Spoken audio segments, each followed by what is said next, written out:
बिस्मिल्लाहिर्रहमानिर्रहीम। अस्सलाम वालेकुम नाज़रीन, इरफान हाशमी आपको शो में खुश आमदीद कहता हूँ। व्यूअर्स, पाकिस्तान से हमारे साथ मौजूद हैं senior advocate supreme court of Pakistan Azhar Sadiq साहब। सदीक साहब शुक्रिया सर, अस्सलाम वालेकुम, आपके वक्त है सर। वालेकुम अस्सलाम इरफान हाशमी साहब। फिर पेशेंट गोइयां आपकी और हमारी सच साबित हो गई। सर जी, मैं आपकी तो माशाल्लाह ऑब्वियसली ग्राउंड रियलिटीज़ आपके सामने है, लेकिन मैं सर मुझे पता नहीं कोई क्रेडिट दे ना दे, लेकिन एक बात सर ज़रूर कहने दें, इससे पहले कि हम आगे चलें। मैंने सर आज से कुछ हफ्ते पहले ये ज़रूर कहा था, जब ये हॉर्स ट्रेडिंग की बात हो रही थी, जब ये कहा जा रहा था कि इसे खरीदा जा रहा है, वीडियोज़ मंज़र-ए-आम पे आ रही हैं, तो मैंने एक बात कही थी। मैंने कहा कि भाईजान, मामला ये नहीं है कि कौन बिकेगा, कौन खरीदेगा और किसके पलड़े में वोट जो हैं वो ज़्यादा होंगे, किस तरफ वोट ज़्यादा होंगे, मामला ये नहीं है। पैसे चलेंगे या लोगों को ये कहा जाएगा कि वोट ज़ाया करो। तो आप देख लें, पहले दिन से लेकर अब तक क्या हो रहा है सर? वोट वही हो ज़ाया रहा है, हो मैं वही तो वोट कह रहा ज़ाया हूँ हो रहे मैं। हैं ना सर। वोट ज़ाया हो रहे हैं, यानी वोट वीडियोज़ आई, वोट कैसे ज़ाया करना है, उससे पहले हमने कहा कि वोट ज़ाया करने के बारे में कहा जाएगा। और आज देखें सर, मज़े की बात ये है, ऑपोज़िशन और हुकूमत। हुकूमत की पोज़ीशन कमज़ोर थी, ऑपोज़िशन आगे थी, लेकिन क्या हुआ सर? वहां पर भी वोट ज़ाया हुए, तो ये तासुर भी नहीं रहेगा, अब किसी को कोई चैलेंज नहीं कर सकता इस बात को कि जनाब देखें, वोट खरीदे गए और हमारे पलड़े में ज़ाया डाले गए और वोट ज़ाया हो गए। बार-बार कहा गया कि वोट कैसे डालना है, ऐसे डालना है, कैसे डालना है, ऐसे डालना है। शहरियार अफरीदी साहब भी जाकर क्या करके आए, वो भी कौम के सामने है। तो मेरा ख्याल है कि अब मुझे नहीं पता कि ये बेनिफिट ऑफ डाउट देना चाहिए इन लोगों को जो ये अब कह रहे हैं कि हम जाएंगे, चैलेंज करेंगे। I don't know what the law says about this. Constitution में सेट है कि आप इस इंतखाबात को सेनेट के या जहां पे भी कोई भी आप समझते हैं कामों से चैलेंज किया जा सकता है या नहीं, जवाब देने से पहले। इस वक्त जो सिचुएशन है वो मैं आपके सामने रख देता हूँ कि अपोजिशन उम्मीदवार यूसुफ गिलानी को शिकस्त, सादिक संजरानी चेयरमैन सेनेट मुंतखब हो गए और के इंतखाब में 99 यानी 99 में से 98 सेनेटर्स ने वोट कास्ट किए, जबकि जमात इस्लामी के सेनेटर मुश्ताक अहमद ने वोट कास्ट नहीं किया। 7 वोटर्स ने यूसुफ गिलानी के नाम के ऊपर मोहर लगाई, जिसकी वजह से ये वोट मुस्तरद हुए। एक वोट इसलिए मुस्तरद हुआ क्योंकि दोनों उम्मीदवारों के आगे मोहर लगाई गई थी। सादिक संजरानी को 48 और यूसुफ रज़ा गिलानी को 42 वोट मिले, जिसके बाद सादिक संजरानी चेयरमैन सेनेट मुंतखब हो गए। आप जो कह रहे थे ना कि 8, तो सर एक वोट इसलिए मुस्तरद हुआ है क्योंकि दोनों के आगे मोहर जो है वो लगाई गई थी। इट मींस कि सर लोगों ने ट्यूशन पढ़ी भी है और कोई और भी ट्यूशन पढ़ा रहा था। Sir your take. बहुत शुक्रिया। 7 की फिक्र बड़ी याद रखनी है। 7 की फिक्र क्यों अहम है आपको? Lucky number 7। यूसुफ रजा गिलानी, 3 मार्च सेनेट का इलेक्शन, नेशनल असेंबली के वोट कितने वो रिजेक्ट हुए थे? 7। 7। आज कितने reject हुए? 7। बड़ी जबरदस्त ट्यूशन क्लासेस हुई है, बहुत कमाल की। और हम और आप सबने देख लिया। और मैं तो देखे ना, मैं मुख्तलिफ टीवी चैनल, यानी मैंने एआरवाई पे गया, मुझे अच्छी तरह याद है। एआरवाई पे मैं जब था लाइव, तो मैंने बड़ा वाज़ेह तौर पर कहा था, और मैंने बाकायदा ये कहा था कि 56 से लेकर 60 तक जो है ना, हुकूमती उम्मीदवार वोट ले जाएंगे। और उसका सबूत यूं ले लेना, 54 वोट लिए हैं मिर्जा मोहम्मद अफरीदी ने। और जी। गफूर हैदी साहब जो बड़ी बातें, बड़े छलांगे मारते थे, मौलाना फजलुर रहमान, और बड़ी आगे जमहूरियत का सबक सिखाते थे, पता नहीं क्या क्या बातें करते थे। वो कितने वोट लिए आपके सामने आ गया। अगर आप उसकी फिगर को सामने रखकर देखें तो क्लैरिटी आ गई। और दूसरी तरफ देखें कैसी हाथ की सफाई है, वैसे कमाल सफाई है। और याद रखें जरा, यार अगर ये वीडियो लगी होती तो वो चेहरे तो आ जाते थे ना सामने आज। यानी जो हीरो बनने चले थे, अपने पैर पे खुद ही कुल्हाड़ी मार ली। यानी सुबह सुबह आके बड़ा हीरो बने कि जनाब हमने आके कैमरे हटवा दी है। वो कैमरे हटवा के उनके गले पड़ गए यार। और वो ऐसे गले पड़े हैं कि वो ना मुंह दिखाने के लायक नहीं रहे हैं। और वो अभी मैं बड़ी जबरदस्त बता दूं, मैं अभी प्रेस कॉन्फ्रेंस सुन रहा था, उसमें राजा परवेज अशरफ साहब थे, एहसन इकबाल साहब थे, और कमरान कायरा साहब। वो कहीं ना जो आप कहते होते हैं एहसन इकबाल अरस्तु, यार अरस्तु मौजूद है ना। अरस्तु ने आके एक जजमेंट पढ़ी। अच्छा, वो जजमेंट बड़ी मजेदार है। वो जजमेंट का ताल्लुक लोकल गवर्नमेंट के इलेक्शन के, वो इस तरह लोकल गवर्नमेंट के कॉन्टेक्स्ट में सुप्रीम कोर्ट में लेकर गए थे। आज इन्हें जाकर वजू कर रहे हैं नमाजी, और नफल अदा करनी चाहिए। इमरान खान साहब ने बड़ा मौका दिया था इनके आर्टिकल 226 में तरमीम का। आज 226 में तरमीम की होती तो सेनेट के इलेक्शन ओपन और बैलेट से होते हैं ना।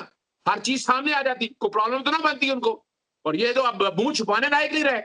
अब जो बड़ी मजेदार बात आपने रखनी है ना, वो जो आप चैलेंज करने के हवाले से, वो ये बड़ा प्लीज देखिए, याद रखिएगा, बड़े अच्छे आर्गूमेंट जावेद इकबाल खालिद जावेद खान साहब ने किए थे कि सेनेट के इलेक्शन अंडर द कॉन्स्टिट्यूशन नहीं है। अब अंडर दी कॉन्स्टिट्यूशन जब खुद कह दिया तो उसका प्रोसीजर जरा मुख्तलिफ है नेशनल असेंबली के इलेक्शन से और प्रोविंशियल असेंबली के इलेक्शन से। नेशनल असेंबली का इलेक्शन और प्रोविंशियल असेंबली का इलेक्शन आम वोटर डालता है वोट, जहां पर मुंतखब नुमाइंदे वोट डालते हैं। यानी या सेनेट के लिए अगर आ जाए, सूबाई असेंबलियों के मेंबर डालते हैं, नेशनल असेंबली के वोट डालते हैं, और वो ही आगे मुंतखब करते हैं speaker, deputy speaker, chairman national assembly, sorry chairman और डिप्टी चेयरमैन। तो आइन का आर्टिकल 69 बड़ा क्लियर है, यानी पार्लियामेंट के सामने जितनी भी प्रोसीडिंग होंगी, that can not be challenge और that can not be inquired by any court. जो ये कहा जा रहा है ना कोर्टों में चैलेंज होगी, इतना आसान काम नहीं है। और अगर आप जब लेके कह दिया कि नहीं हो सकता, आप लेके जाएंगे ना, तो फिर 7 वोट तो है ना, फिर क्या होगा, फिर तो बहुत बड़ा तीर बनेगा जनाब यूसुफ साहब गिलानी में। वो तो अपनी चेयरमैन सेनेट की सीट से, सॉरी सेनेट की सीट से चले जाएंगे। अब यहाँ देखे इंटेलिजेंटली खेलना है यार इरफान हाशमी साहब, पीटीआई के लोगों को। वो जो सेक्शन 9 की पिटीशन चल रही है ना सुप्रीम का, सेक्शन 9 इलेक्शन एक्ट की इलेक्शन कमीशन के सामने, उस पर यकीन ना करें। हम और पहले कह चुके हैं बायस है, यानी अब इलेक्शन पिटीशन यूसुफ रज़ाक गिलानी की बकायदा चैलेंज करनी चाहिए इलेक्शन ट्राइब्यूनल के सामने। और यूसुफ रज़ाक गिलानी अपना सेनेट का इलेक्शन हार जाएंगे, मैं बता दूं आपको, मेरिट पर लेकर के बहुत एविडेंस मौजूद है। उन्हें ये अक्लमंदी के साथ ये मामला सारा लेकर जाना है और क्लैरिटी के साथ लेकर जाना है। अच्छा सदीक साहब, सर ये भी रोशनी डालें, ये जो मामला उठाया जा रहा है वोटों का कि मोहर कहाँ लगानी थी, और जियो न्यूज़ के ऊपर बकायदा वो एक वोट दिखाया भी जा रहा है। अब तो सर ये भी हैरानगी है कि वो तस्वीर कैसे उतारी गई और कैसे बाहर आई, ये भी एक सवाल है। किसने किया? ये अलाउ है सर इस तरह तस्वीर उतार के बाहर लेके आना? बड़ा अच्छा सवाल उठाया है अपना ना, मोहर कहाँ लगाई, कैसे, ये भी एक ये मामला जुर्म है, ये जुर्म है, पर्चा हो सकता है। और जिसने ये काम किया उसके खिलाफ कानूनी कार्रवाई होनी चाहिए कि जिसने फोटो देकर ये शेयर किया है। और ये यहाँ पर ये यकीनन ये शेयर जो है ना, और यहाँ एक मैं वैसे भी बात आपको बता दूं, ये जो मुझे इसमें 100% शक है, जो वोट जिसका कहा जा रहा है ना, वो सादक संजरानी साहब का वोट रिजेक्ट हुआ है, या तो वो फोल्ड करते हुए स्टैंप लगी है, या बाकायदा उन्होंने वो फोटोशॉप से मैनूवर की है, ये मैं बता दूं आपको। वरना सादक संजरानी साहब के 49 वोट है, ये मेरी कैलकुलेशन जो बड़ी मैं 49 में अगर आप 7 वोट डालें तो ये 56 वोट पड़ते हैं। मेरी कैलकुलेशन 56 वोटों की थी। नहीं सर, तो वो एक वोट जो है ना, एक वोट, वो ये कह रहे हैं कि एक जो पर्ची थी उसके दोनों के ऊपर, दोनों जो उम्मीदवार हैं वो, मैं इरफान से यही कहने लगा हूं, वो जब स्टैंप लगाई, स्टैंप लगा के दूसरी तो स्टैंप लग गई होगी, वो दोनों 2 स्टैंपें नहीं लगी होंगी, या दूसरा उन्होंने फोटोशॉप के जरिए, मैं फोटोशॉप का कह रहा हूं कि ये तो आप और मैंने, ये तो किसने शेयर की है, या तो इलेक्शन कमीशन ने शेयर की हो, फिर तो इसकी ऑथेंटिसिटी में मान जाऊं। ये तो जान के कंट्रोवर्सी पैदा करने की कोशिश की है। और एक बात मैं आपको और ब्रेक कर दूं, आप तो एक बात फिर जी इसके ऊपर तो पहले अपनी बात आप मुकम्मल कर लें। एक बार मैं और ब्रेक कर दूं आपको। देखें स्ट्रिंग ऑपरेशन में ना, ये बड़े तजर्बाकार है, वीडियो बनाना, इस तरह काम करना ना। ये जो मरियम नवाज साहिबा जो कल बातें कर रही थी ना कि हमारे पास वीडियो है या पता नहीं क्या स्मैश कर देंगे, धमकियां इस तरह की कि हमारे मेंबरान के साथ वो जो हाफिज अब्दुल करीम साहब आए थे, जेब से पर्ची निकाल के बता रहे थे फलां भी, आपको अगर कॉल नहीं आई थी तो आप खामोश बैठे रहे।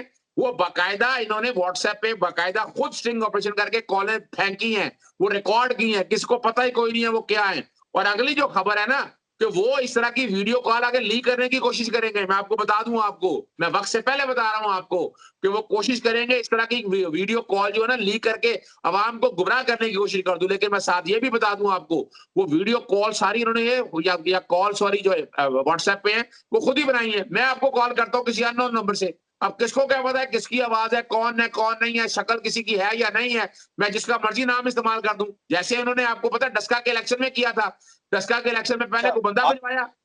आपने आपने नोट की है सर ये बात? हम तो काफी देर से ही नोट कर रहे हैं कि जज अरशद मलिक की जब से सर वीडियोस आई हैं, उसके बाद सर ये सियासत ऑपोजिशन की सारी वीडियोस के इर्द-गिर्द घूम रही है। आपने सर नोट किया है ये?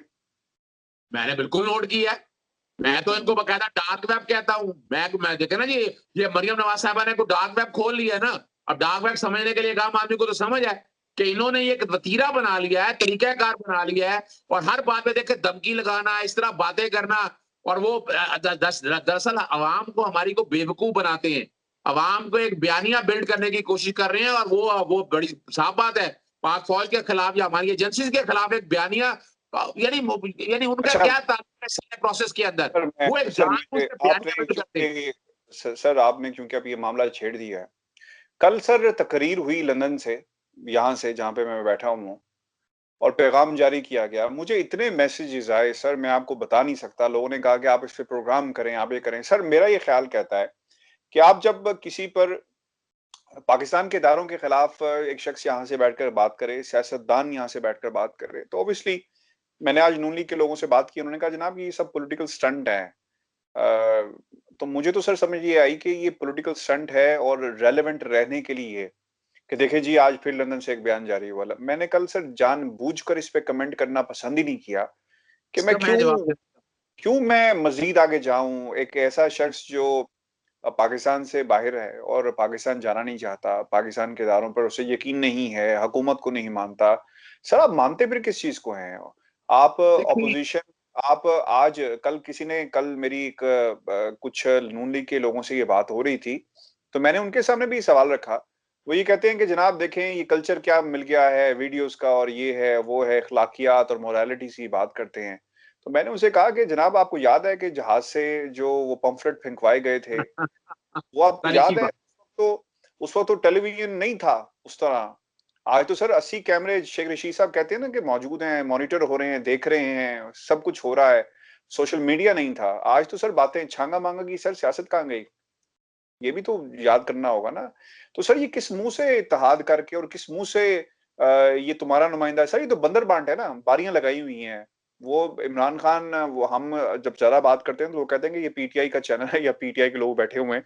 खैर, मैं अल्लाह को हासिर नासिर जान के ये बात करता हूँ। आज भी खैर मेरे पे एक नून लीग के बंदे ने इल्जाम लगाया, और मैं वहां पर भी ये कहकर आया कि यार ये जिस दिन पाकिस्तान तहरीक इंसाफ की हुकूमत गलतियां करेगी, महंगाई पे बेशुमार गलतियां की हैं, चीनी का मामला, उस्मान बुज़दार यहाँ के पे बारे में आप चीनी बात साहब, करते हैं, खुल्लम खुल्ला उस्मान बात करते हैं। बुज़दार तरीन, ये लंदन में बैठे थे ना सर, तो हम बात नहीं करते थे? जिनको नहीं पता पूछ लें। सर ये के इलेक्ट्रिक के बिकने का मामला, ठीक है, बराज ग्रुप, क्या मैंने बात नहीं की? और कहा इमरान खान चाहते थे, हमने क्या बात नहीं की? हमने की, क्योंकि इसमें पाकिस्तान का मामला था। तो सर ये लोग इल्जाम लगाते रहेंगे, चाहे वो ब्रॉडशीट का मामला हो, चाहे वो किसी और का मामला हो। सर आज कमीशन बन गया ना सदीक साहब, कमीशन बना, दूध का दूध पानी का पानी होगा ना।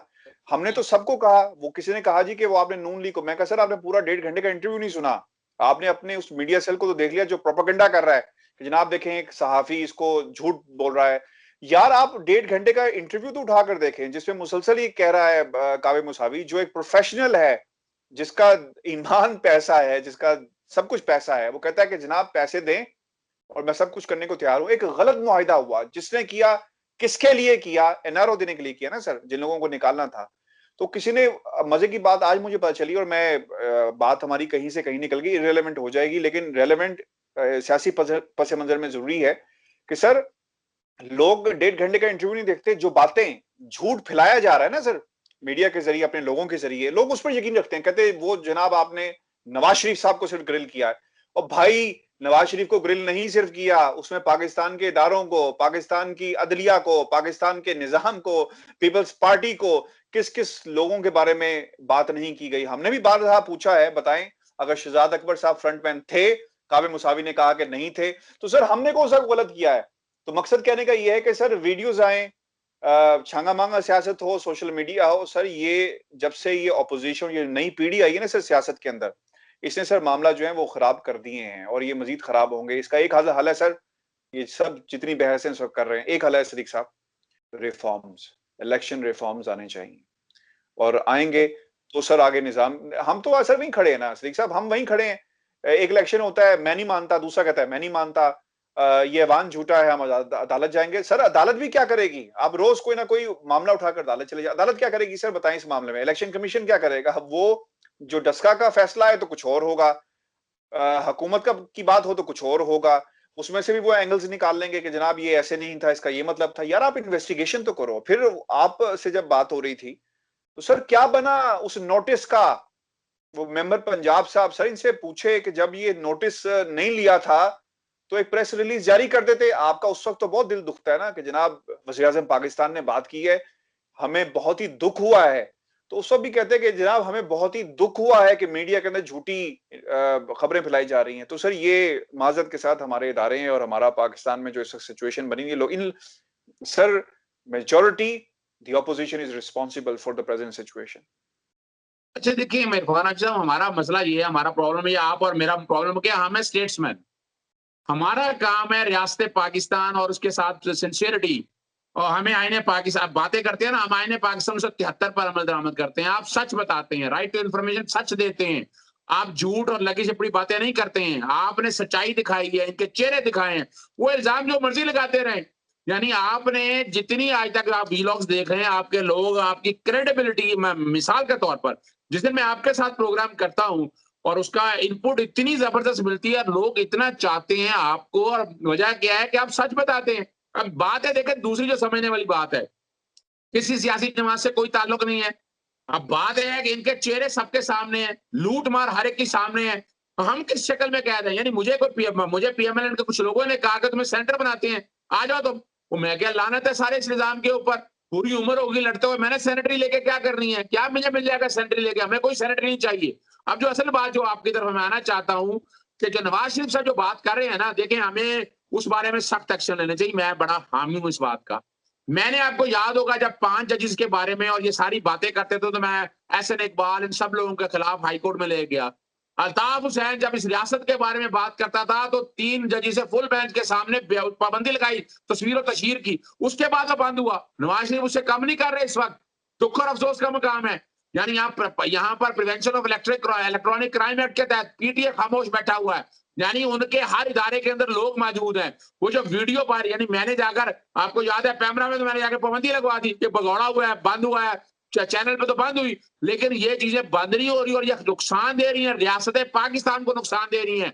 इनका ताल्लुक हमारे किसी इदारे के साथ नहीं है, मेरे और आपके हवाले से है। कि आप मुझे अच्छी तरह याद है, जब पीसीओ का हलफ लिया तो हमने जजेस को गालियां निकालते थे, तो हमारे सीनियर हमें सिखाया करते थे एक बात, कि तुम आज हमारी अदालतों को गालियां निकालते हो, अदालतों में लोगों को छोड़ दो, तुमने अदालतों की तौकीर करनी है, तुमने अदालतों को बचाना है। तो यहाँ नवाज शरीफ साहब जो क्या कर रहे हैं, नवाज शरीफ का एजेंडा हर एक को पता है, मुल्क से बाहर बैठा हुआ है, उसके ताल्लुकात अमेरिका, आप अंदाजा लगाएं। एक छोटी सी बात मैं करता चलूं आपके यहाँ, नवाज भट्टो साहब के ऊपर गद्दारी का इल्जाम था, भट्टो साहब गद्दार थे, इस मुल्क से निकल नहीं सके। नवाज शरीफ को मुबे वतन कहते हैं, और मुबे वतन किस बात का, इसको निकालने वाले निकाल के ले गए और वापस भी लेके आ गए, फिर निकाल के ले गए। यानी अगर ये मुबे वतन है तो इसको जो भट्टो साहब के साथ हुआ तो इसके साथ भी हो जाना चाहिए था। वजह क्या है, इनका एजेंडा कुछ और है। ये अपने तौर पर इन्होंने जायदादें और जो सारा एजेंडा है, जो प्लान, यानी आप अंदाजा लगाएं, नवाज शरीफ की दोस्तियां किससे हैं? नरेंद्र मोदी से। नवाज शरीफ की दोस्तियां किससे हैं? सचिन जरदाल से। नवाज शरीफ की दोस्तियां किससे हैं? जरा सुनिएगा, साद रेरी से। नवाज शरीफ की दोस्ती किससे है? कतर से। नवाज शरीफ ने पैसे किससे लिए? उसामा बिन लादेन से। ये रिकॉर्ड की चीजें हैं। यानी अब आप अंदाजा लगाएं, यानी यहाँ मैं जरदारी को थोड़े से नंबर देता हूं कि जरदारी ने इस तरह की बाहर की दोस्तियां नहीं बनाई जो कि उसकी इंटरेस्ट नहीं है। नवाज शरीफ ने अपने आप को एस्टैब्लिशमेंट हुआ है।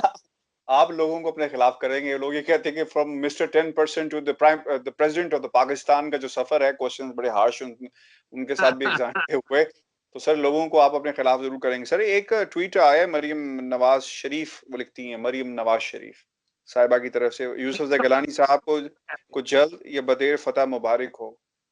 पता नहीं सर वो कहाँ पर मौजूद थी, उन्होंने शायद पहले मुबारकबाद दे दी, ये किस बात की से मुबारकबाद दे रही हैं? देखें वो पंजाबी में मेरी वालदा का लफ्ज है, शायद आपके व्यूअर बुरा ना मना जाए। वो किसी ने कहा सी कान कुत्ता लेके भज गया, वो पुत्र पहला कान ते वेल है, कुत्ते के पीछे बादो भजी। हमारे यहाँ हालत तो ये हो गई ना, इनकी औकात क्या है? इनकी औकात है क्या? औकात तो इनकी है नहीं, स्टेटमेंटशिप इनके यहाँ है नहीं, कौम से प्यार कोई नहीं, कौम की आवाम से प्यार कोई नहीं है। आज बातें करते हैं महंगाई और किसी वाले से जब बात करते हैं तो पिछले सारे सालों में सत्यानाश इस मुल्क का किसने किया है? आज 56 कंपनियों का केस लगा हुआ था हाईकोर्ट के सामने, तो वहां लोकल गवर्नमेंट का निजाम किन्होंने तबाह किया? इन लोगों ने तबाह किया।